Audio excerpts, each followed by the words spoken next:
Now you can see where I fixed it.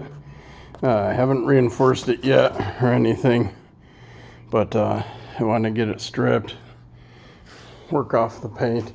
It's coming off super easy. It's just so chalky, and I thought I had it pretty good, and then I start wiping it with a rag and it just keeps coming off and coming off. I think I'm just gonna have to remove all of the paint on the top surface.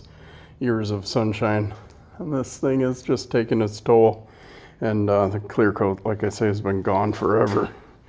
So but I think this is going to work pretty good. It looks promising, thanks to all the recommendations here in this group that make this sort of thing.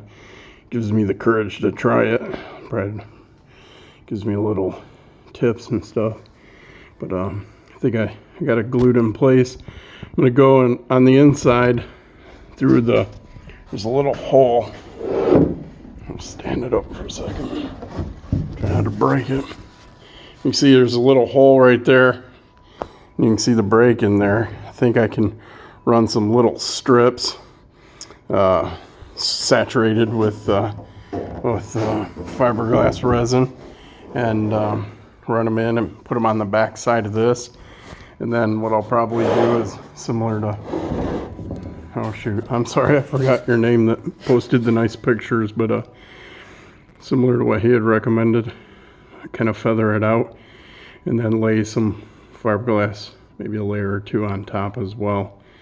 And hopefully that'll do the trick. And other than that though, just got to finish removing the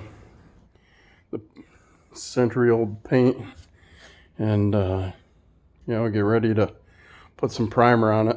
I just don't think it's going to stick if I don't get all this paint off, so it's going to take a little bit longer. Anyway, that's what I got going in my workshop today.